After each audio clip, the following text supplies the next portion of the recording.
समय के अनुरूप बदलना पड़ता है। दुनिया के अंदर ना समय के अनुसार ही चलना पड़ेगा हमें। पहले वातावरण कुछ और था, स्थितियां कुछ और थी, लेकिन अब जो स्थितियां बनी हुई हैं इस समय बहुत ही प्राणघातक स्थितियां। आप नमस्कार, दिल्ली ब्रेकिंग में आप सभी का स्वागत है। मैं हूं अनुज मिश्रा। हमारी खास पेशकश एक मुलाकात जरूरी है में आज बात करेंगे राजेश शर्मा जी से। और क्यों बात करेंगे? क्योंकि दिवाली और पर्यावरण का जो संबंध है वो बेहद मधुर संबंध है।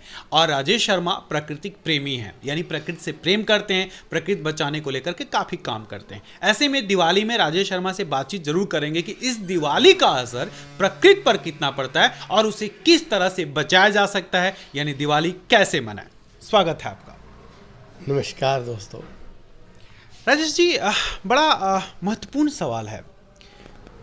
सनातन कहता है कि जब जब हमारे त्यौहार आते हैं ना, प्रतिबंधों की बाढ़ आ जाती है। होली आई, पानी मत प्रयोग करो। दिवाली आई, दीप मत जलाओ, पटाखे मत जलाओ। और पर्यावरण कहता है कि हमारी सुरक्षा व्यक्ति की जिम्मेवारी है। कैसे मनाएं दिवाली? हमारे लिए बड़े गर्व की बात है कि इस दुनिया के नक्शे पर एक भारत ही ऐसा देश है जो त्योहारों का देश है। 365 दिन हमारे देश में त्यौहार होते हैं और वो सारे के सारे त्यौहार जो है पर्यावरण से ही जुड़े हुए हैं। पर्यावरण उनके अंदर महत्व है, चाहे वो होली का हो, चाहे वो दिवाली का हो, चाहे कोई भी त्यौहार हो, उसमें पर्यावरण का बहुत महत्व है। और हम चाहते हैं कि ये पर्यावरण सुगंधित, सुंदर और लुभावना बना रहे, क्योंकि इस धरती की सबसे बड़ी ज़रूरत भी पर्यावरण ही है। अगर हमारी सांसें धूमिल हो जाएंगी, हमारी सांसें में जहर फैल जाएगा, तो हमारे आने वाले बच्चों के भविष्य का क्या होगा। इसलिए मेरा सभी लोगों से विनम्र निवेदन है, त्यौहार पूरी आत्मा के साथ, पूरे शरीर के साथ, पूरे जज्बात के साथ, पूरे मनोयोग के साथ मनाएं। लेकिन पर्यावरण को कैसे हम स्वच्छ, सुंदर और बेहतर बना सकते हैं, इस बात का भी पूरा ध्यान रखें। तभी ये त्यौहार हमारे बच्चे मना पाएंगे और इन त्योहारों को आनंद उठा पाएंगे। कैसे मनाएं दिवाली? फिर आप ही बताइए, कैसे मनाएं दिवाली? बिल्कुल, दिवाली जो है आपस में एक दूसरे से मिलने का त्यौहार है। एक दूसरे को मिठाई दें, एक दूसरे के घर जाएं, एक दूसरे का स्वागत करें। और अगर हो सके तो उस दिन जो है हम किसी गरीब को, किसी उसकी मदद करके भी इस त्यौहार को मना सकते हैं। मिठाइयाँ बांट कर लोगों के अंदर भी इसको मना सकते हैं। बहुत से तरीके हैं जो इसको हम और उत्साह के साथ और जोश के साथ मना सकते हैं। लेकिन पटाखों के लिए मेरी भी लेकिन राजेश जी, सवाल तो यही है ना, दिवाली मैं ही नहीं, मुझे लगता है कि मेरे से पहले जितनी भी पीढ़ियां होंगी वो सब ने कहा दिवाली का मतलब पटाखों का त्यौहार, दिवाली का मतलब दीपों का त्यौहार, दिवाली का मतलब खुशियों का त्यौहार। और खुशियों का उदाहरण जो है, पटाखा जलाना यानी खुश हैं आप, तब पटाखे जलाते हैं। दीप जला रहे हैं यानी खुश हैं आप, तब दीप जला रहे हैं आप। और अब कह रहे हैं भैया ये सब मत करो, तो फिर दिवाली का मतलब क्या है? ये समय के अनुरूप बदलना पड़ता है। दुनिया के अंदर ना समय के अनुसार ही चलना पड़ेगा हमें। पहले वातावरण कुछ और था, स्थितियां कुछ और थी, लेकिन अब जो स्थितियां बनी हुई हैं इस समय बहुत ही प्राणघातक स्थितियां। आप देख रहे हो कितने दिनों से स्कूल बंद पड़े हैं, सारी व्यवस्था जो है ठप पड़ी है दिल्ली के अंदर।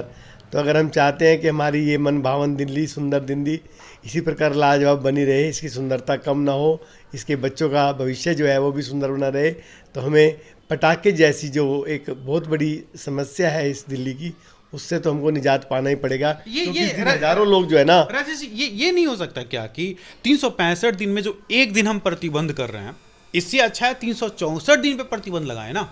365 दिन दिवाली मान लीजिए इस साल है तो फिर अगले साल आएगी, तो भैया 365 दिन में जो एक दिन आप प्रतिबंध का खेल कोई भी सरकार खेले, चाहे कोई व्यक्ति खेले, इससे अच्छा 364 दिन प्रतिबंधों का खेल खेलिए। 364 दिन ध्यान दीजिए कि कैसे पॉल्यूशन को हम कम करेंगे। बिल्कुल आपकी बात दुरुस्त है।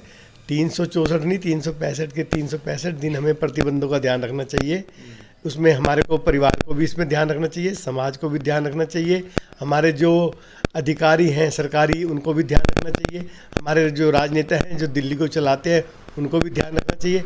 जब हर व्यक्ति इस बात को गंभीरता से लेकर चलेगा कि प्रदूषण आज हमारी दिल्ली की सबसे बड़ी समस्या है, तभी इससे हम निजात पा पाएंगे।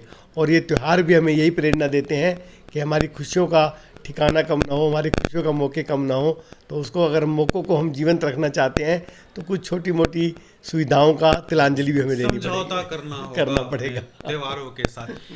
दीप तो जला सकते हैं? नहीं, बिल्कुल, दीप जी भर के जाए, क्योंकि दीप से जो है वो प्रदूषण नहीं होगा। घी के दिए जो जलते हैं ना, उससे प्रदूषण नहीं होता, उससे वातावरण और सुगंधित होता है और बहुत फलदायक और लाभदायक होता है वो आम जनता के लिए। तो दिए जलाएं, घी के दिए जलाएं।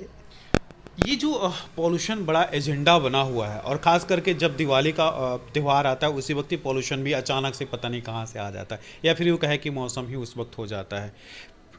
सरकार को, चूंकि आप पर्यावरण से जुड़े हुए हैं, पहले से मान लीजिए नवंबर में ये सब कुछ होता है, हम अक्टूबर से ही क्यों नहीं शुरुआत कर देते, अक्टूबर से इस चीज़ को लागू क्यों नहीं कर देते? क्योंकि ठीक इसके पहले करवा चौथ पे आपने देखा होगा जबरदस्त आतिशबाजी। आप करवा चौथ पे कर लीजिए भैया, वो ठीक है, दिवाली पे मत कीजिए।